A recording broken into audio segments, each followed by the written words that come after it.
So sana po sa chapter po natin ngayon, ayun, maibahagi sa atin paano ba kumikilos o gumagalaw ang Espiritu Santo sa buhay natin. No, bilang mga Kristiyano, bilang mga nakatanggap ng Espiritu Santo. So itong Bible text na to, mag-e-explain sa atin. Ang pagbasa mula sa mga gawa ng mga apostol. Ang pagdating ng Espiritu Santo. Nagkakatipon silang lahat sa isang lugar nang sumapit ang araw ng Pentecostes. Walang ano-ano'y may ingay na nagmula sa langit, na tulad ng ugong ng malakas na hangin at napuno nito ang bahay na kinaroroonan nila. May nakita silang parang mga dilang apoy na dumapo sa bawat isa sa kanila. At silang lahat ay napuspos ng Espiritu Santo at nagsimulang magsalita sa iba't ibang wika ayon sa ipinagkaloob sa kanila ng Espiritu.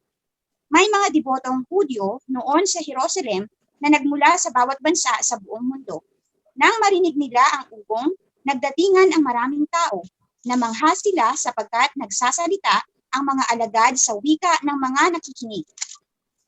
Sa pagkamangha at pagtataka ay kanilang nasabi, hindi ba taga-Galilea silang lahat? Bakit sila nakapagsasalita sa ating wika? Tayo'y mga taga-Parsya, Media, Elam, Mesopotamia, Judea at Cappadocia, Punto at Asia. Mayroon pa sa ating taga-Phrygia at Pamphylia, Ehipto at sa mga lupain ng Libya na malapit sa bayan ng Cyrene.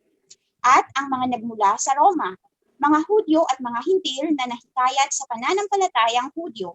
May mga taga-Creta at Arabia rin. Paano sila nakapagsasalita sa ating mga wika tungkol sa mga kahangahangang ginawa ng Diyos? Hindi nila lubusang maunawaan ang nangyari, kaya't nagtanungan sila, ano ang kahulugan nito? Ngunit may ilang nagsabi ng pakutya, lasing lang ang mga iyan. Ang salita ng Diyos. Salamat sa Diyos. So dito po sa sitwasyon na Pentecostes, meron po kasi silang celebration, yung mga iba't ibang dayuhan, pumupunta po doon sa templo, sa Jerusalem. Parang barter, nagpapalitan sila po ng produkto, yan. So may activity sila na ginagawa nung mga panahon na yan. So ibig sabihin, nung panahon din po ng Pentecostes, maraming tao po ang nasa lugar na iyon. Nang biglang dumating ang Espiritu Santo sa pamamagitan po ng ingay, no? Minsan sa buhay natin, marami na tayong ginagawa, parang marami na tayong problemang pinagdadaanan, marami tayong pinagkakabisihan sa buhay, marami tayong business na pinapasok, marami tayong ginagawang mga bagay na para sa pamilya, marami tayong ginagawang aktibidad sa buhay natin araw-araw.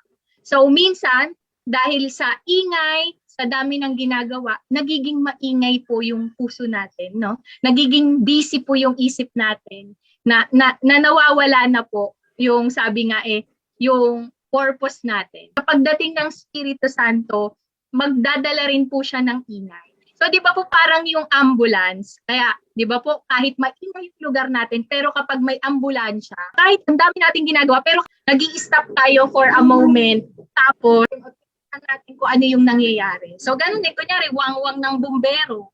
So pag may wangwang tayong narinig, may ingay, titingnan natin, ano yun, may sunog ba? Ganun. So same din po sa buhay natin. Same din po sa nangyari sa panahon po ng Pentecostes, no? Siguro sobrang dami na, sobrang chaotic na po yung lugar, ang daming tao, ang daming busy. Ating po yung Espiritu Santo sa pamamagitan po ng ingay, isang warning, merong dumadating. Sa buhay natin, ganun kumikilos ang Espiritu Santo. Minsan sa sobrang busy natin, ang dami nating ginagawa, dumadating ang Panginoon sa pamamagitan ng isang warning. Ang maunawaan natin na ako yung kumikilos sa buhay mo. Ako yung siyang dapat i-focus mo sa panahon na ito. Kaya nga minsan no, kapag nagkakaroon po tayo ng mga problema, ganyan, parang isipin na ako personally, iniisip ko siya as warning. Kapag meron po akong pinagdadaan na, warning to mula sa Panginoon na dapat mas mag-focus ako sa Panginoon. No?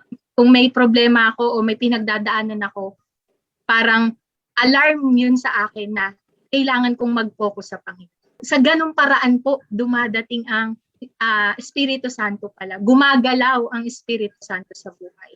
sa pamamagitan po ng isang ingay.